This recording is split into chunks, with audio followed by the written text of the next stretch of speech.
દુઃખી થવા માટે.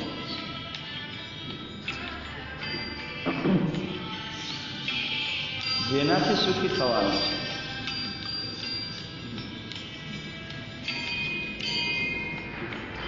છે એ જ વસ્તુથી દુઃખી થઈ રહ્યા છે. એ પણ કારણ નથી.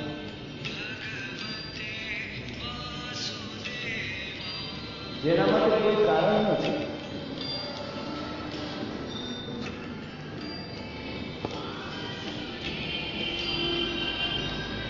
માણસને કારણ હોય અને દુઃખી થાય. પણ હું માનું છું ત્યાં સુધી જગતમાં એવું કોઈ કારણ હોતું જ નથી કે માણસે દુઃખી થવું પડે.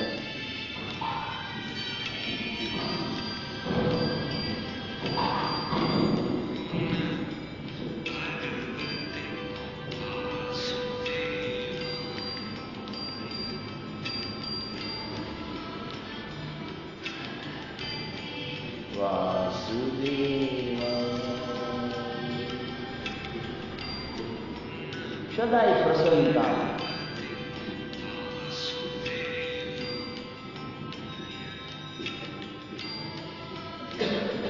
જરાય પ્રસન્નતા કરેલો ભાવ નહીં.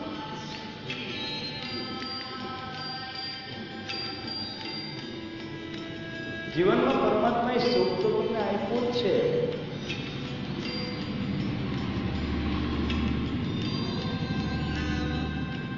પરંતુ એ સુખથી હું ને તમે અપરિચિત થઈએ છીએ.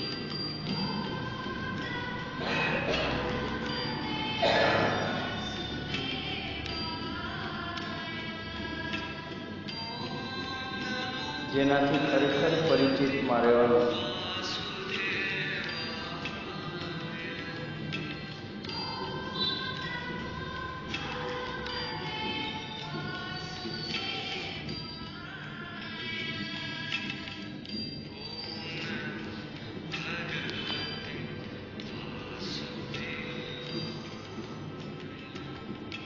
સદાય આનંદમાં, સદાય પ્રસન્નતા, જરાય અપ્રસન્નતા કરેલો ભાવ નહીં.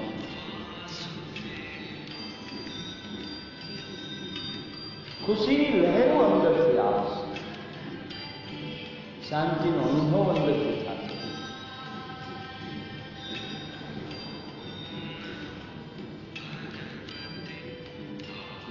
ભગવાન કૃષ્ણને તમે જુઓ, ભગવાન વિષ્ણુને જુઓ, સદાય ચહેરા પર સ્મિત.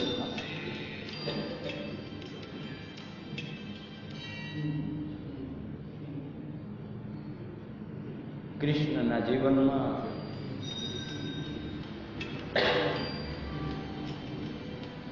ક્યારે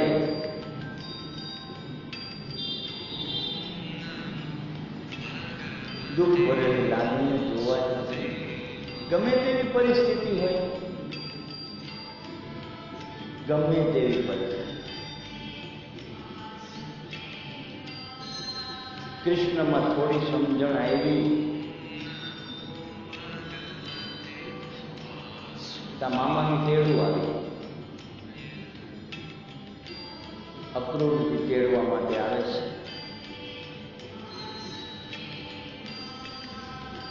માં જશોદાને ત્રાસકો પડી જાય છે. દુઃખી દુઃખી થઈ જાય છે માં જશોદા.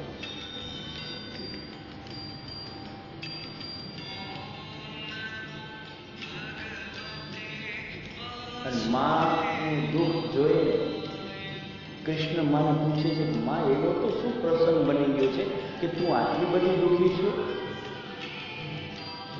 કે દીકરા કહી કે નહીં માં, કંઈક તો વાત છે. કે બેટા કાલ સવારમાં તને મથુરા જવાનું છે. તો કે એમાં શું થઈ ગયું? તો મામાના ઘરે જાવ છો? બેટા તું મામાના ઘરે જાશ, પણ અમે તો આ એકલા ને.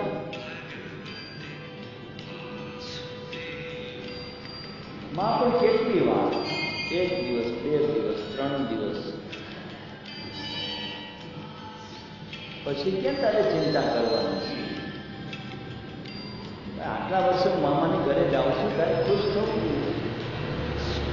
એની બદલે કોઈ દુઃખી થાય છે? મનમાં જશોદા વિચાર કરે છે કે મામો ખતરનાક છે, એ તને ખતમ કરવા માટે બોલાવે છે, પણ હું તને કેમ સમજાવું બેટા?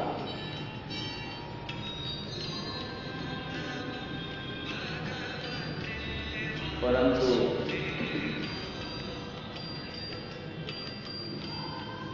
બધાને રોતા છે. કૃષ્ણના ચહેરા ઉપર એવું ને એવું સ્મિત,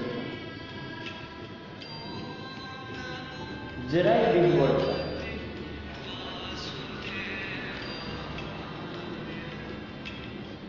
અક્રૂરની ખીણ છે.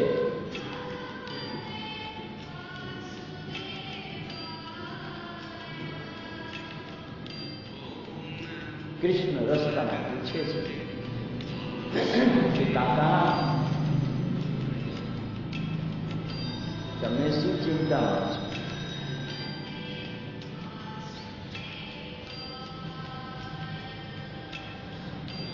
કે બેટા, ચિંતા તો એ છે કે તને અત્યારે હું મથુરા તો લઈ જાઉં છું, તો હું તને મૂકવા આવી શકીશ કે કેમ?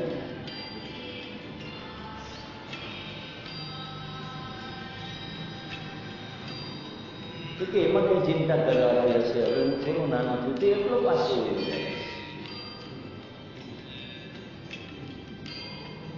અક્રૂરજી કહે છે મનમાં કે તને ખતમ કરવાના બધા પ્રોગ્રામ મેં ગોઠવાઈ ગયા છે.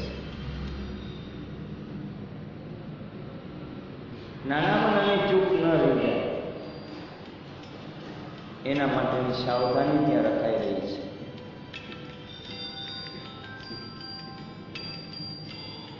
અને તારા મન ઉપર જરાય અસર નથી. શું કુદરતની લીલા છે!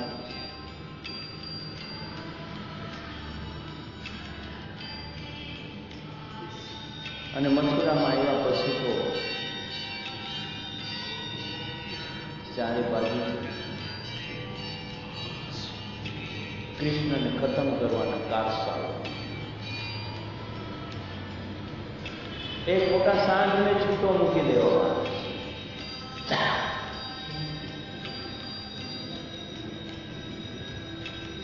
આખા ગામની અંદર તોડફોડ કરતો એ સાંજ કૃષ્ણની સામે આવે છે.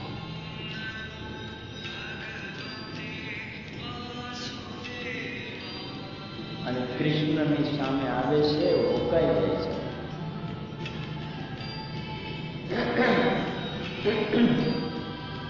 બધાને આશ્ચર્ય થઈ ગયું કે શું કહેવાય, બંને શિંગડા પકડી છે.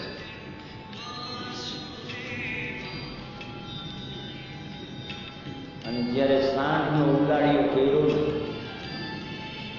ત્યારે ત્યાંના નગરજનોના જીવમાં જીવ આવ્યો કે આ બાળકમાં આટલું બધું બળ છે, આટલું બધું શક્તિશાળી આ બાળક છે. હવે કંસ એને કાંઈ નહીં કરે. આ વિશ્વાસ અને જરાય ખીણતા નહીં, જરાય ગ્લાનિ નહીં, એકદમ પ્રસન્નતાનો ભાવ.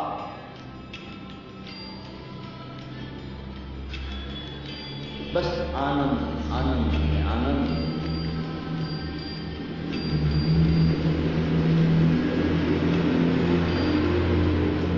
પરમાત્માએ આ શરીર આપ્યું છે મને ને તમને. તમે એને દુઃખ શું કામ માનો છો?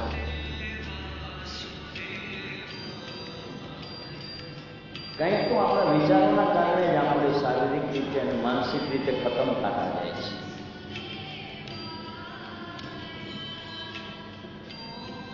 અસલામતીનો ભાવ સતત મારા તમારા ઉપર છે, તો એને પકડીને બેસવાની જરૂર નથી. મૃત્યુ દરેક વ્યક્તિનું આવે છે. સમસ્યાઓ દરેકના જીવનમાં આવે છે. આજ દિવસ સુધી હજી સુધી કોઈ એવો માનવ પેદા નથી થયો કે જેના જીવનની અંદર સમસ્યા ના આવી. એક પણ માનવ એવો નથી. ભગવાને જેટલા અવતાર લીધા બધામાં દુઃખીઓ. પછી કૃષ્ણ અવતાર હોય તો ભલે, રામા અવતાર હોય તો ભલે,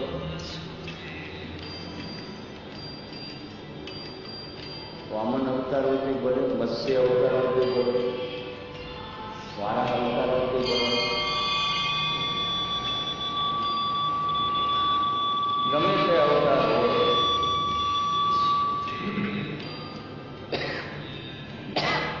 બધા અવતારોમાં ભગવાન હંમેશા ખુશ.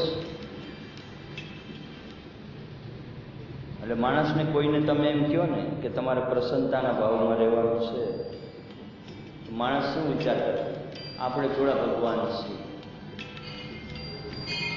અરે ભગવાનના અંશમાંથી બનેલા છો તમે.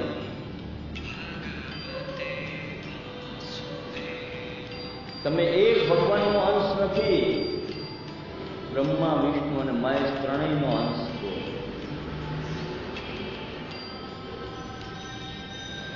ત્રિગુણાત્મક શક્તિઓ તમારી અંદર વસે છે.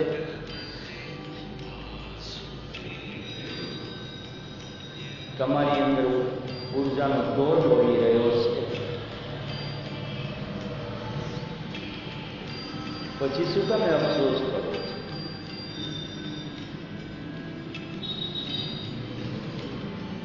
તમારી શક્તિઓના માલિક છો તમે.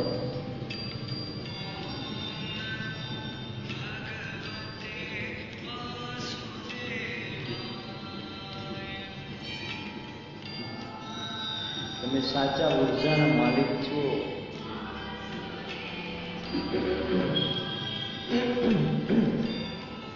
વિશ્રામ 5 સ્ટાર પ્રાણાયામ હતો.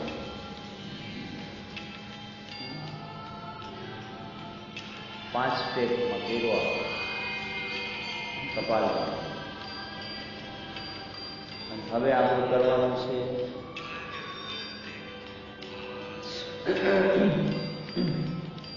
અગ્નિસાર વિથ કર્ણ. 20 મિનિટ માટે કરવાનું. અગ્નિસાર વિથ કર્ણ આવડે છે બધા? બંને નાસિકા દ્વારા શ્વાસ કરવાનો, મોઢું બંધ રાખવાનું, નાસિકા પકડવાનું, ગલોફા ફૂલાવવાનું અને આંખો બંધ રાખીને દાંતને ચાવતા હોય એવી રીતે હલાવવાના અને પેટ અંદર બહાર કરવાનું. અગ્નિસાર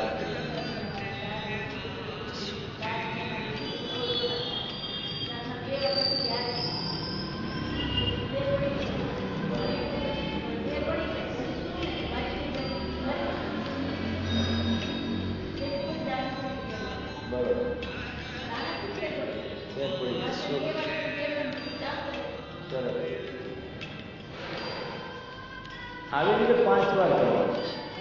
5 વાર અગ્નિસાર ક્રિયા સાથે કર્ણ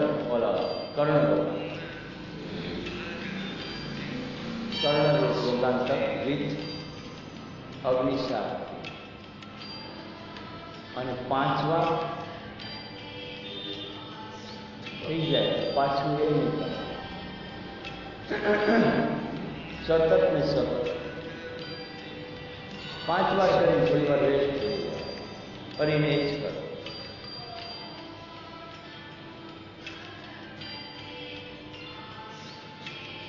રેસ્ટ આંખું બંધ રાખીને જ લેવાનું, આંખ ખોલતા જ નહીં. જો તમારે પ્રાણાયામનો સાચો લાભ લેવો હોય તો આંખ નહીં ખોલતા. બાકી મેળવેલું ઢોળી નાખવું હોય તો કોઈ લાભ તો તમને બધી છૂટ છે. તમારા સમગ્ર શરીરના સેલો એકદમ શક્તિશાળી થઈ રહ્યા છે. ગંભીરતા તમે ધારણ કરો, ચહેરા ઉપર પ્રસન્નતાનો ભાવ